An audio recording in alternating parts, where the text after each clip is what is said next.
Welcome to another episode of Just Meee Podcast, and today we are joined by the amazing Stuart Stephens. Stuart, please tell us who you are. Hello, my name's Stuart Stephens and I'm Olly Stephens' father.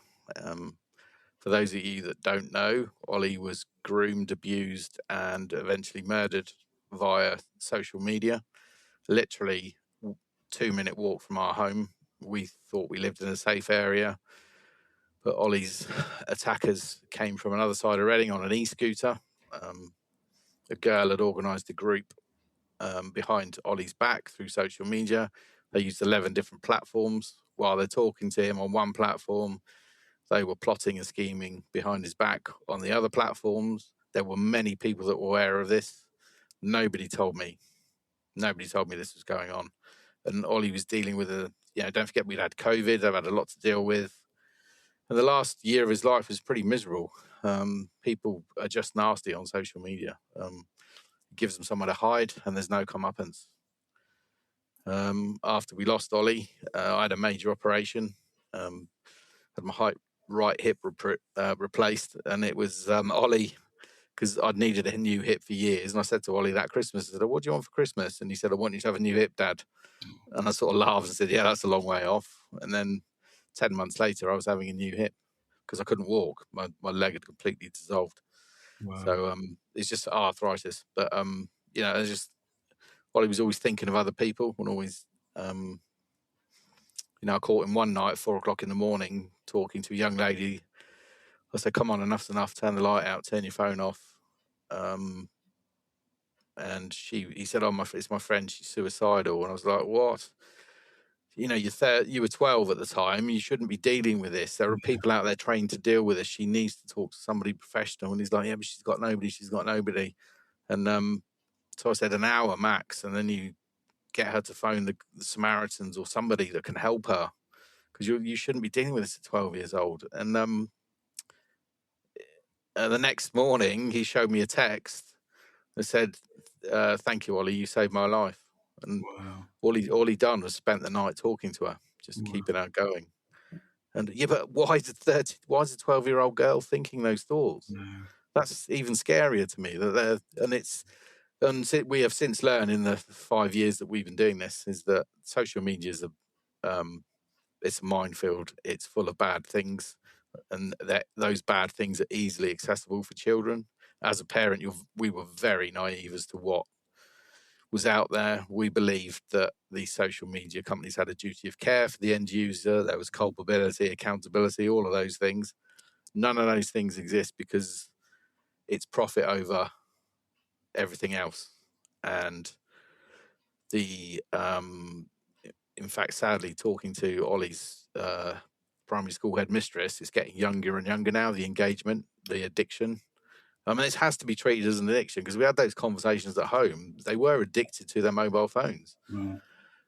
But don't forget, COVID had a big part of that because they had nothing else. So the mobile phone and the game stations were ways for them to connect. We monitored their gaming. We monitored Olly's gaming. I would stand in the corner of the room and listen to him and his mates, and the banter was amazing. There's a real community there, but they actually called out a predator. Somebody tried to get into their group. Between the boys, they'd worked out he was a predator. They reported it to, It was the Xbox he was on at the time, because you could do that then. And they got him removed, and they knew he was a predator. So those conversations were had in the household. We weren't naive fully, but we just didn't understand how easy it was to commit a malicious act online. Any normal person, it doesn't cross your mind to do that, but somebody's got malicious intent, and yes, it's a perfect tool. And how old was Olly at the time? He was 12. He'd just come into his 13th year. He was his birthday was November the 1st. The same date as Anthony Kiedis from the Red Hot Chili Peppers, Manda.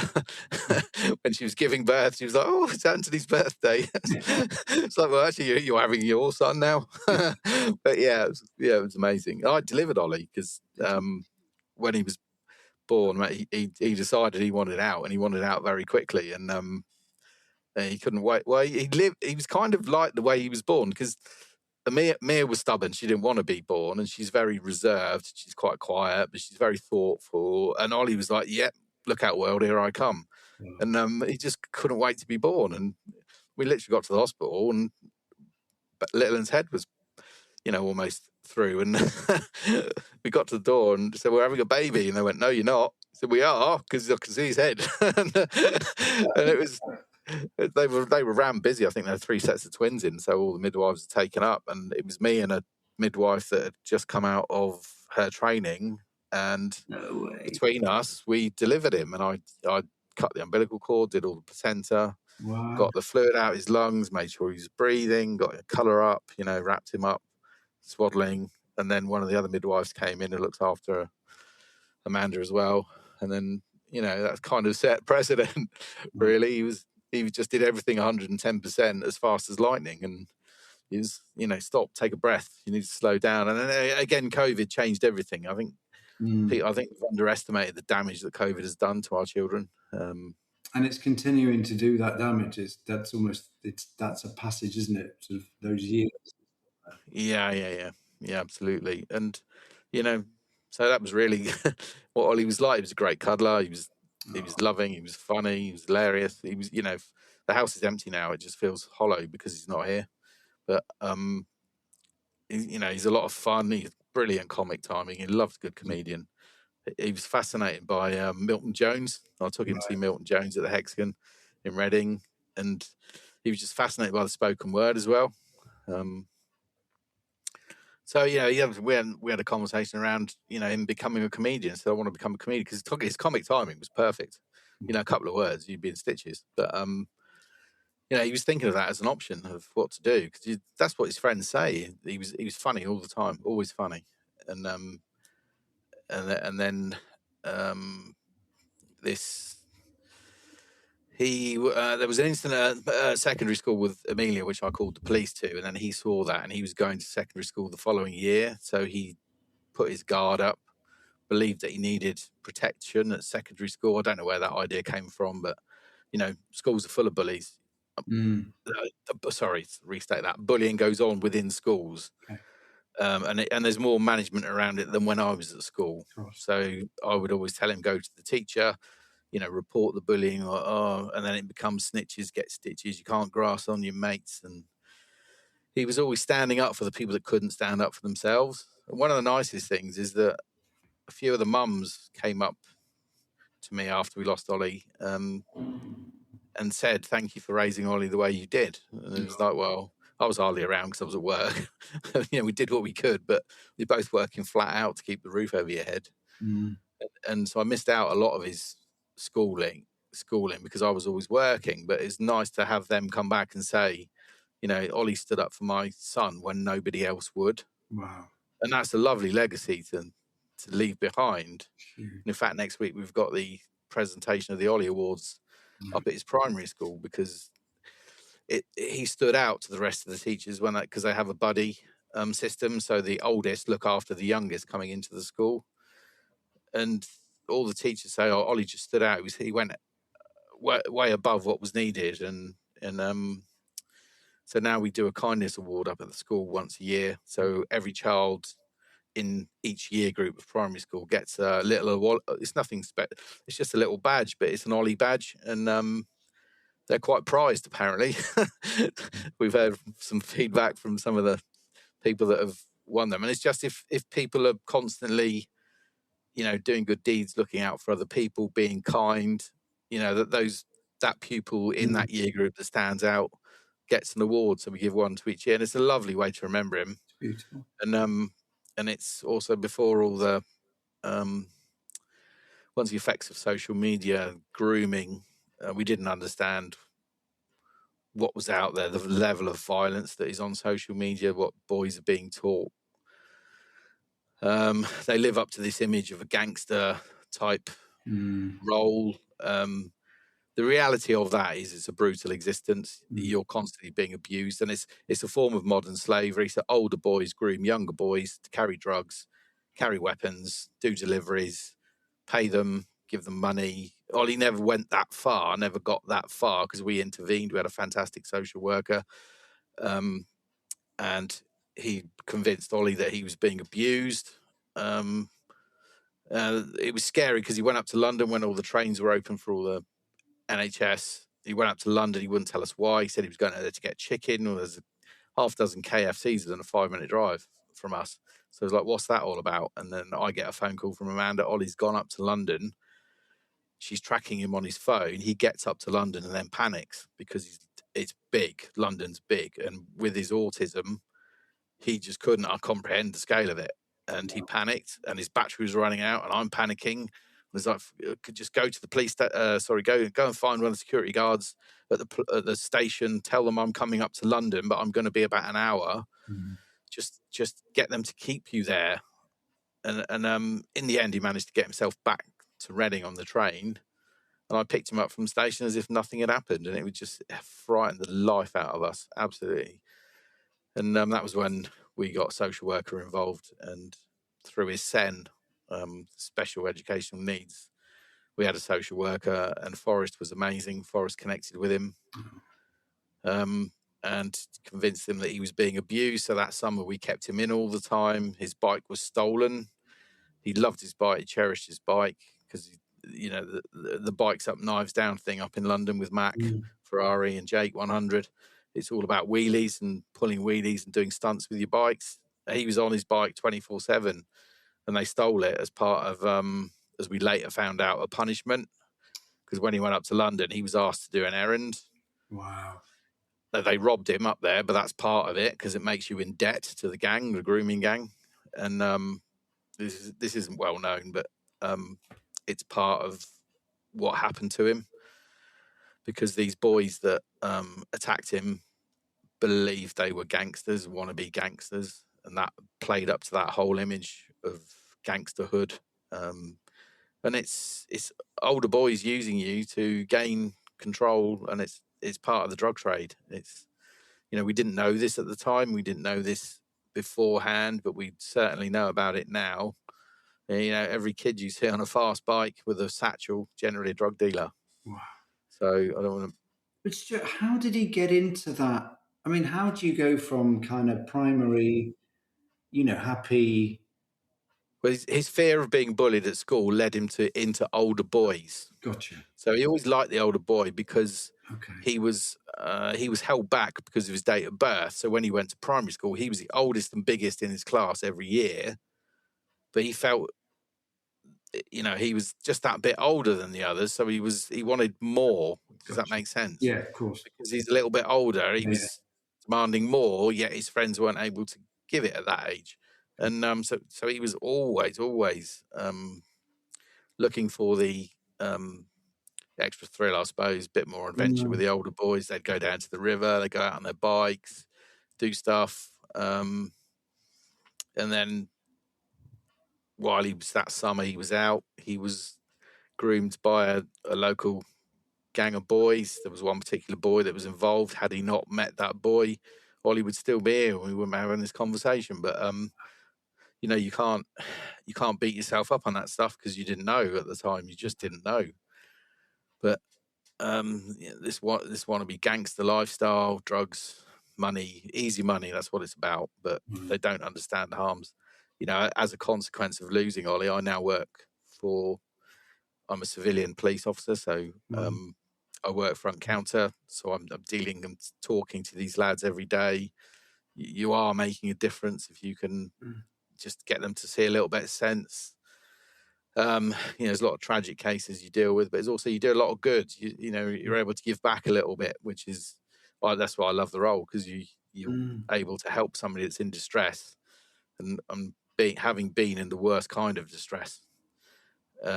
It's easy for me, if that makes sense, to do that, and you feel like you're giving back a little anyway, because we owe so much to TVP. They were amazing. But yeah, so it's when I look back, you just kick yourself over and over again. I should have done this, I should have done that. But at the time, your head's down.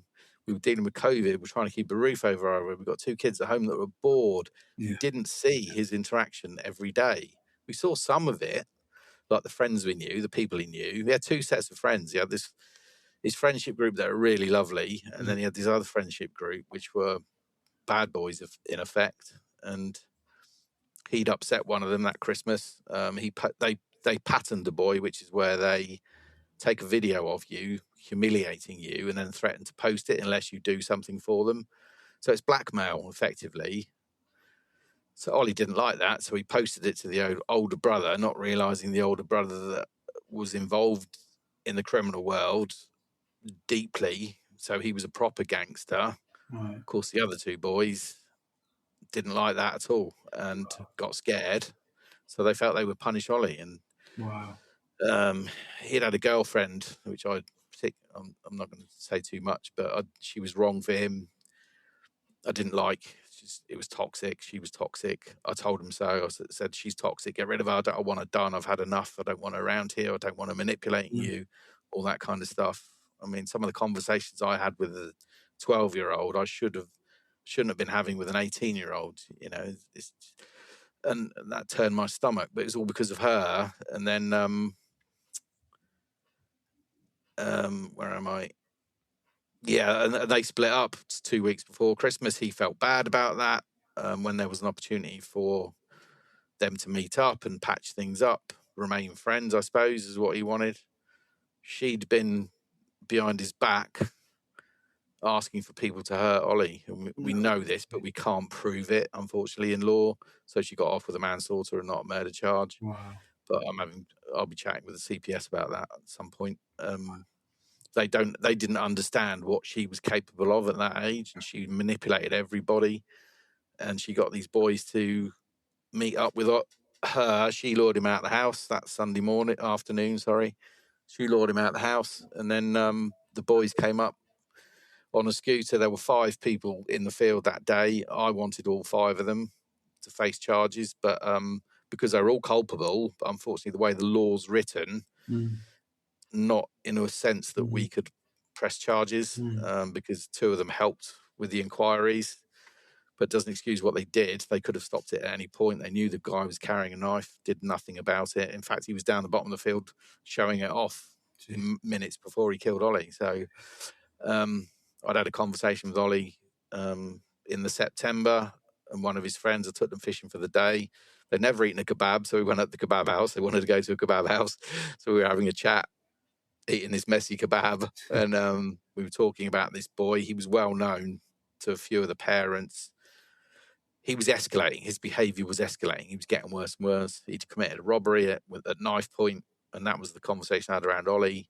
It's like, stay away from him. He's evil. He's gonna murder someone the way he's going. Just don't let it be you. And 3 months later, it was. And it was a fight.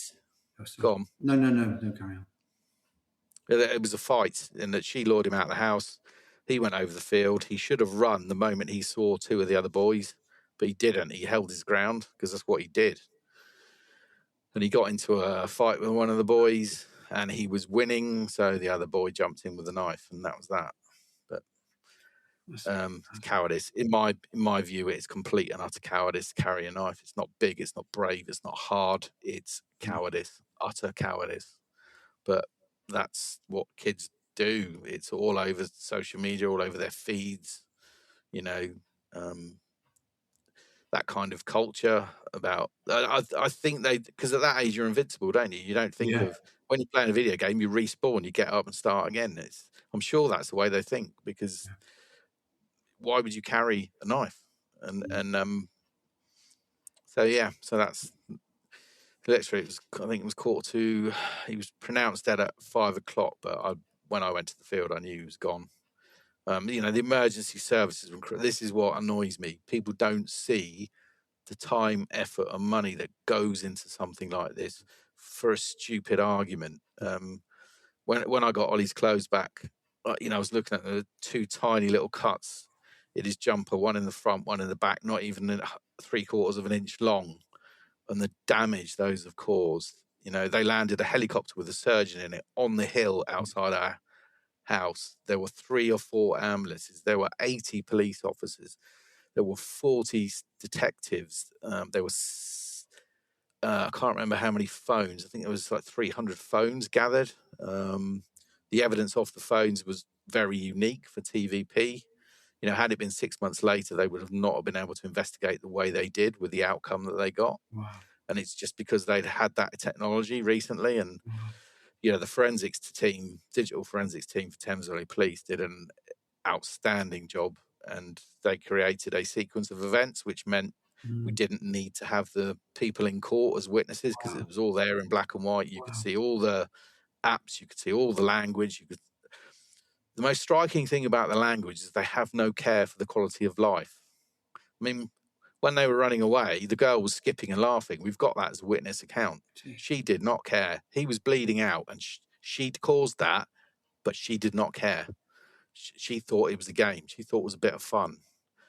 And so it's staggering that a child can do that. It's quite scary for society if that's the level of contempt they've got for life. But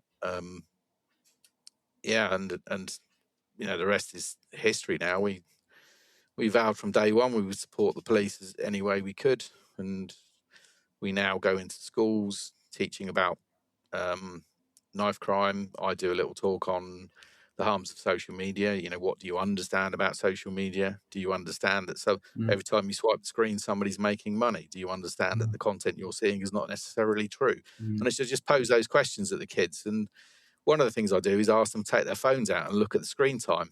And it's like, how long have you been on your phone in the last week? And some of the numbers are horrific.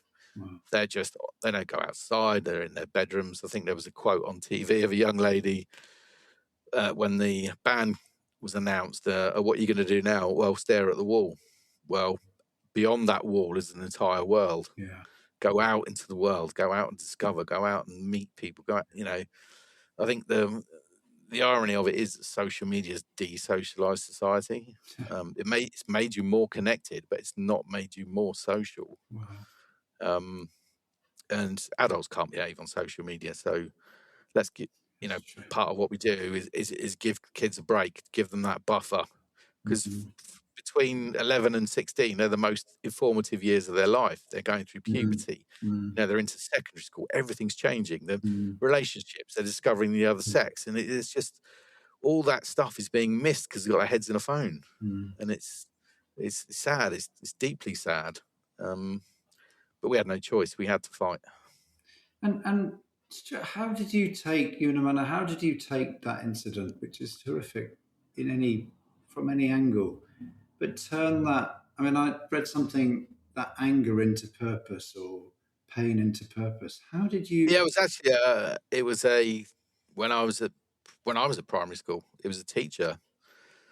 Said, because I didn't know at the time, but I was dyslexic. I was finding school really difficult. I now know I'm ADHD, which I didn't know. Well, I kind of suspected when we were getting Olly's diagnosis. As, oh, well, I do that. You do that, Dad. And it's like, yeah, okay. So it may be there, but I'm 57 and it's a bit late for that now. But so yeah, I would get frustrated at school, and it was a teacher that said to me, well, don't get angry, get creative. Turn that anger into a creation. So I ended up in the building trade.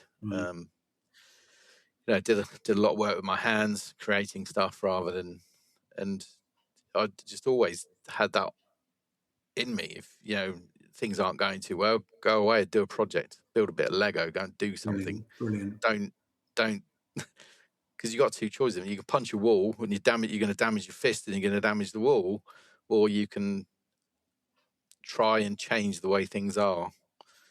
And that's really where the purpose. I mean, also you got to give Thames Valley Police a lot of credit for that. Watching them work, watching the emotion, watching the dedication, watching, our Flo walked into our house at the end of a 10-hour shift. She was just about to go home when she got the phone call. And then she's dealing with a grieving family. And you're in shock. You're in complete and utter shock. You do not know which way's up, which way's down. You watch your son leave the house and now he's not coming back. And so it's watching them work. Well, that's partly the reason why I joined. And in fact, the people that worked Olly's case are in the building. And I love it because I'm proud of them. I'm proud of the work they've done, but also I love being around them because they've got fascinating jobs, absolutely fascinating jobs. But and there's a lot of respect there, I think, for each other, because what people don't realise is that the police officers and are affected by these things. Of course. Ollie's case was horrific. It went because I asked the senior investigating officer, because you're in a bubble, you don't look at the outside No. world, you're introverted, you're dealing with your pain, you're dealing with everything else, you don't see what's going on outside. One of my friends, because I had to do the ring rounds, one of my friends lives in Sweden. He found out through his son because he saw it on social media. It was on social media before I'd had a chance to phone my parents or phone my mum and phone my family. It was all over. It was in Sweden. It was on Australia. It's mad. It was on the News Ebb as quick as lightning. And that was scary because you don't know who's going to knock on your door next. But it's also kind of helped us realise, how quick messages can get across, and having a message from my friend and knowing he found out through his son's social media because Sam was upset. Why is Sam upset? Ollie's gone, and Sam had only met Ollie 3 times, and he'd made that much of an impression on him. So you just, I don't know. It's you're angry, but you don't know what to do with your anger. Yeah. So because of that school teacher, we put our anger into finding the reasons why, finding out the reasons how. Don't forget, we had to sit through 6 weeks trial. That was horrific. I was sat less than 10 feet away from the boys that murdered my son. So, and the girl wasn't there because she wasn't part of the trial, but she was there at sentencing. None of them could look me in the eye. Every day we came to court, you'd see the father hug the son. I can't do that anymore. And so it's hard, but we had to know, because I helped. This is why I mentioned, helping give birth to Ollie, because I wanted to know every detail about how he died. I wanted to be with him when he died, and I couldn't be, and they kept pushing me away, and I forced my way through, and I held his hand, and I knew it was lifeless. It was utterly lifeless. It's the only way I can describe it. And it wasn't the same hand we'd been playing thumbs with 4 hours earlier. Do you know what I mean? So the life had gone, and but they spent an hour and a half trying to keep him alive. Open heart surgery in the back of the ambulance, trying to keep him alive. But I understood that with the oxygen deprivation, 3 minutes not breathing, your brain's switched off. It's gone. So had they kept him alive, he wouldn't have been Ollie anymore. So, we do think about that. But the work those teams did was, absolutely incredible. And it's just like we felt a debt, if that makes sense. So we need to do something with this. Can't go on. We're watching boy after boy after boy being murdered, and we've become friendly with lots of parents that have lost their sons through this. We work with the Benkinseller Trust, the anti-knife crime. Brilliant. They educate around choices. It's not about the knives; it's about choices. Leanne Lucas, that was in the 3 Little Girls in the primary school, the dance class, wasn't it? Taylor Swift dance class. She started a Let's Be Blunt campaign. We're trying to get the government to change the British standard for a knife so it's got a blunt end rather than a point, because we have there was a pathologist that did all the tests. A rounded knife won't penetrate clothing, whereas a pointed knife will. It's common sense, blatantly obvious. But no one needs a pointed knife except for a professional chef. Wow. So you could easily license that, and then because there's millions of knives. Ollie was killed with a kitchen knife. It was a vegetable knife. Wow. So when there's an argument at home, the first thing people go for is the knife drawer in the kitchen. And if we can change that, because there's an officer down in Kent that when there's domestic incident, they will go in, they will swap all the knives out in the kitchen drawers for blunt knives, which is amazing. That's amazing. Because if that family's prone to violence, the first thing you can do is reach for a knife. It's not going to have the effect they want. So I always just say to Ollie, anger's one letter away from danger. Yeah. So just try and keep the lid on. He was never angry, though. The only time he got upset was when there was injustice. He hated it. He hated people being bullied. He hated people being abused.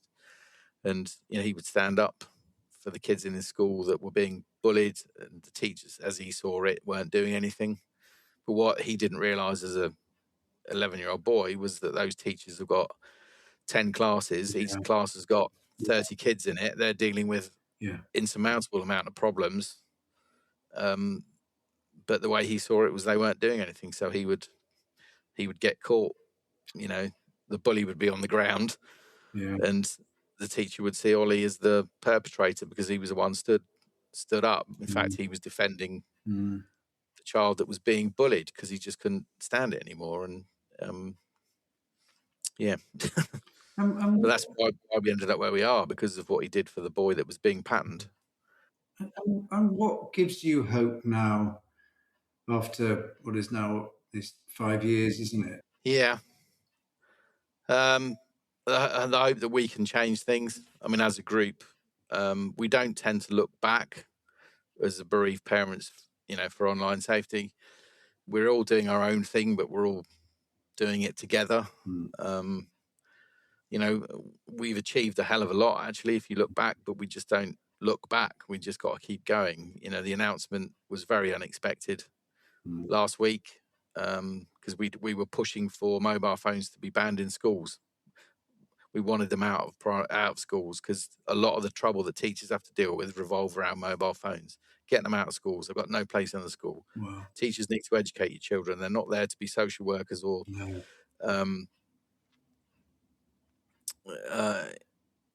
sorry, I couldn't find the word, but that's not their role. Their role is to educate, and you know, so we were fighting for that, and then that was a very powerful meeting. Actually, it was probably one of the most powerful meetings I've ever had.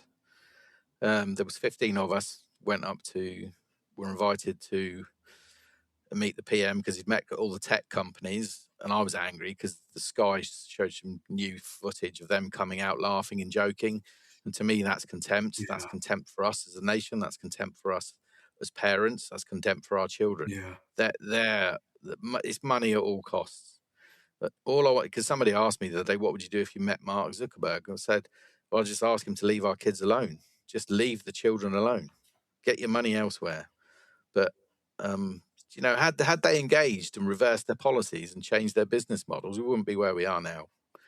There wouldn't be a ban, but then they don't want to change their business models. Their algorithms are all about engagement, maximum engagement, and they don't care what you see. The more dangerous things they show you, the more engagement there is, because as a species, you're morbidly curious. You will look at those things. I've seen some horrific things during my working life on building sites when mobile phones came into things, some things I wish I'd never seen, and people were looking at that as entertainment. And it's brutal. But you know, there was one incident when we were out, a group of us, and somebody showed me a video clip. It was horrific, and that was someone's. It was an adult. He's walking across the road. 1 minute there, next minute he's not, and they were laughing. And it was like, I can't believe that's someone's child. I don't understand your mentality. How's that funny? And so that really kind of stuck in my head. And then when we lost Olly, it's like, this has to stop. We have to stop this. And you know, going back to the meeting we had, you know, I think Sakir was very engaged with the room emotionally, and I think that's you have to be emotional in this, because otherwise nothing's going to change. It's going to. So and then the announcement came, and we couldn't believe it. We're still in shock a little bit. We just, did that really happen? So, but it's all about tomorrow now. I mean, the announcement was on the Monday. I was in the House of Lords on the Tuesday. I had some very emotional meetings with people about what do we do next. There's possibly going to be a change of whoever replaces the Prime Minister will want their own people in there. So the people we've been working for 2 years will be maybe gone. I hope not. I hope because they've done some incredible work, and I hope to still be able to work with them. But everything changes, and it takes so long to get anything through Parliament. It's backwards and forwards. We were back and forth in the House of Lords 4 times with the online safety. I don't understand the resistance No. because the balancing up against the economy and children's lives is the brutal truth of it. Yeah. We need to protect the economy, yes, but you also need to protect your children. How do you protect your children? Keep them off social media until they're a lot older and until their brains have developed properly, you know? And it's not like this just happened once, is it? I mean, No. No, the group we're in, 3 of us are murder. So some of the content that Brianna's murderers saw changed them. wow. You know, they're seeing brutal stuff online, think it's fun. Yeah, Loren's son Breck, he was groomed through his Xbox, convinced to leave the house. He was a solid kid. He was grade A student. He was sensible. He went to meet somebody and died. And this was all through the Xbox, you know. We talk about the blackout challenge within the group because there are a lot of us that their children, sensible kids, talked into putting a ligature around their neck. I don't realise that if they slip, they're done. And it's a challenge to see how long you can last before you black out. Well, if you black out, you're done. So that is malicious. That is intent to kill, in my view. So whoever's doing that and talking to that child, that's attempted murder, and it is murder when they die. So why are these people not being held to account? You know, and there's a lot of the Olly had body dysmorphia. He just felt there was something wrong with his body because he was a little bit chubby when he was younger, but I kept telling him that's your body storing energy for when you hit puberty. Boy, when he hit puberty, did we know it? He must have grown about 3 feet. And he was tall and thin, but he was quite bulky, muscular with it. So he was just moving into his adult body. But you know, he went from being my little munchkin to he was taller than me, and he's quite proud of the fact that he could look over me, which I loved because it was, you know, brilliant. I mean, the last play fight we had together, oh mate, I didn't tell him, but he really he really got me. But that's when you know you've done your job. You know, if he can take me, then I've done my job. He's you know, but yeah, it was good fun, really good fun, and the reminiscing. You know, we've just had Father's Day and we're down. Anniversary's horrible, birthday's horrible. You know, Father's Day, Mia did her best, but you just don't want to do it. You know, everybody else is doing their thing, and it's just I just want to. Well, I went to work. I'd rather be at work than be at home. But we did a little bit. We had a little barbecue, but it's not the same. Nothing's the same. In fact, we're off on holiday soon, and that's going to be the first time we're away without Olly. Wow. So that's going to be hard. Wow. Yeah, so it's going to be. We haven't even thought about holidays for the past 4 years. But the girls went to Australia to see friends last year. I just didn't want to go. I just didn't want to travel. Didn't want to do that. So I stayed at home. But they had a great time. But it's not the same. This is what people don't understand. Is there's a big hole in your life and you can't fill it. And no matter what people say, no matter what people do, that void is always there. And you know, but we've just lost a really close friend. It was a sudden death. And Matt was like, he was our number one fan. He was so supportive. He was always, I always called him our gentle giant because he was always there. His shoulders were broader than most, and he always is fantastic support. And he's just you do count your blessings, but then it's like, why Matt? You know, but yeah, that's part of life. We have to learn to deal with it, and but to lose a child, I think, is probably the most horrific thing a parent can go through. Yeah. And if you could use one word to describe Olly, what would it be? Enigma. Because we were always trying to work him out. Because don't forget, we were trying to get him his diagnosis. We got him his diagnosis, his PDA, and that's pathological demand avoidance. Right. So I would when he was younger, it would take me 2 hours to get him in the bath every night, even though it was the same routine, doing the same.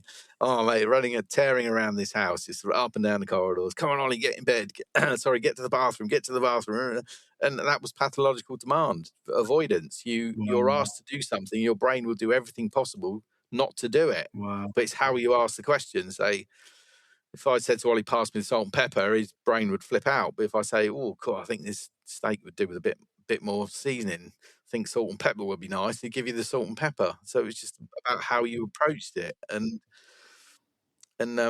he was into everything 110%. You know, the bike storms things was his biggest. He absolutely loved that. We've still got his bike. His bike was stolen, but one of his friends managed to track it down and we got it back. So I think he'd be pleased at that. But it's, you know, there were so many signs and red markers and arrows pointing to things that weren't quite right. But in our naivety, we just didn't understand that's what was going on.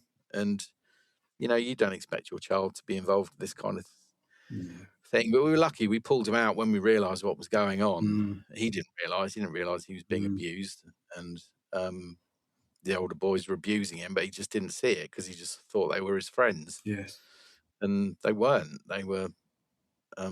but his true friends, we're still very close to them. You know, they're amazing people. We're watching them grow up into adults now, and you know, this didn't just happen to us. It happened to our community. It happened to all Olly's friends. It happened to his school. It's like a pebble in a pond. You drop the pebble in the pond, and the ripples just keep going. And it's really hard to explain. But we are very lucky. Our community's been amazing. We've had support from people around us.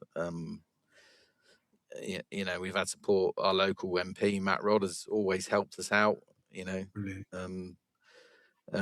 Some great support in the press.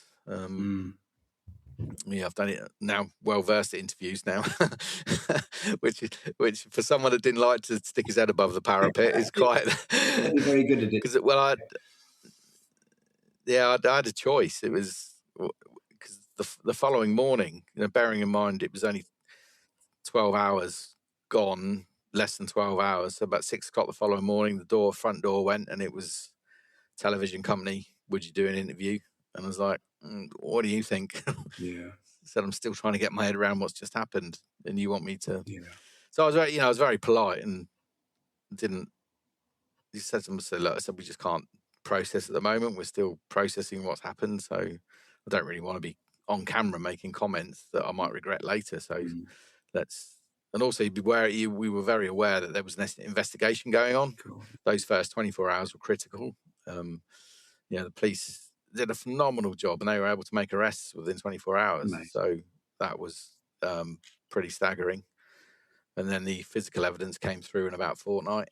There was a lot of chance with Olly, and we think I don't know. There was just things that happened which in an ordinary world wouldn't have happened, but he was, you know, finding the evidence was such a rare.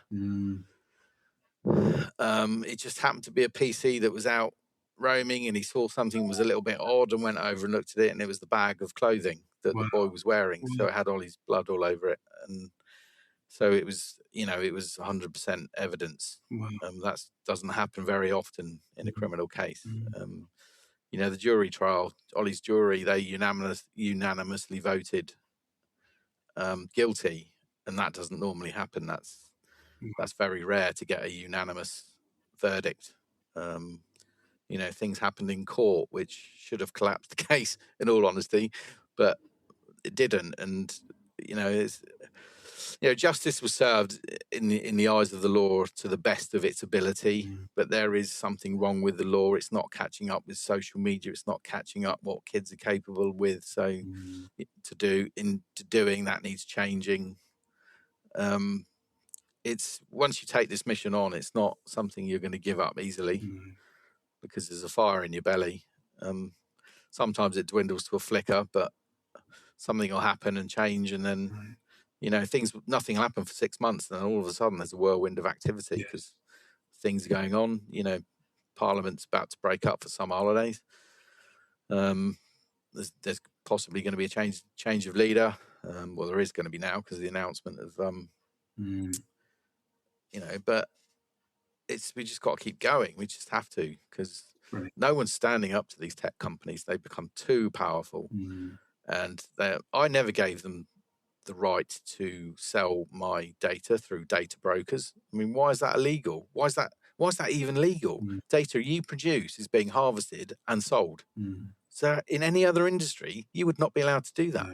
So that's another issue of mine. Is why these data brokers allowed to do what they do. Who's given them permission to do that? Who's given these tech companies permission to use my data in the way in which they use it to make money? I haven't. So, so there's a lot to do. We're involved in a court case in the States, with Ellen and the others, but we're not the same case as Ellen and the others because they're directly suing. We're suing as a like a civil action, like a class action. So there's like 300 people in our group.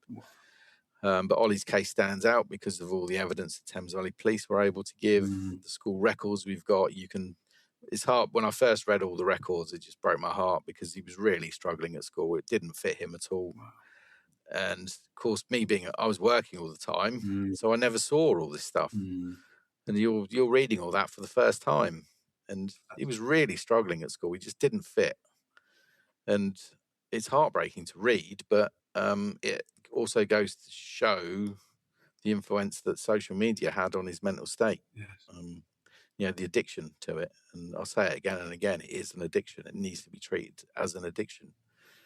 We're all campaigning for no social media, but it's just as important to keep your kid off a smartphone. If kids want phones, give them a brick phone. So they can contact each other and send a text. That's all they need. That's all you need. Just too. I'm baffled by my phone. I went fishing the other day, caught some nice fish, took a picture. In the old days, you used to take your picture and it would save it to your phone and it was job done. Now there's about 3 different steps I have to do just to save the photo I've just taken. It's so frustrating. But we don't need it. You don't need any of that technology. Just because they can do it, they do it. And then that's how they sell the next model. But it's phones are too complicated now. You don't, especially at my age, all I need is a text, a photo, and an email. And the odd WhatsApp. But I don't need any of the technology that's in that. And you put that technology in the hands of an 8-year-old or a 6-year-old. Nuts. And it's getting younger and younger. When we talk to the headmistress, I said earlier, we talked to the headmistress at the school. She's having to deal with stuff that 6-year-olds should not be doing and should not be aware of. So that's quite heartbreaking to hear, but we have an opportunity to change that. We have an opportunity to reverse it. And I think it'll be painful to start with. And there are those that don't want a ban. But I think for the overall wellness of our children, we have to do a ban because these tech companies aren't listening. I was patient with them for a couple of years and then I just lost my patience. They were not doing anything. They're just stringing us along. So, we are where we are. Stuart, thank you. Brilliant. Well, good luck editing that. Sorry. I mean, we'll run it as it is. I think it's brilliantly spoken and said. It's like, it's as it is, isn't it? But it does cover so many bases. Ollie's, his last year was so complicated and so messy, and we just don't want another parent to go through that. And the same with everyone else in the group. Because sadly our group is growing. There's a new member nearly every week. But that's wrong in every way, isn't it? Yeah, absolutely. Anyway, I shall speak to you very soon. Yeah, keep the dialogue open, because that's our tool. That's our weapon, is conversation. Definitely. So, appreciate your time. Thank you very much. Thanks, Stuart. Take care. Go and enjoy your children.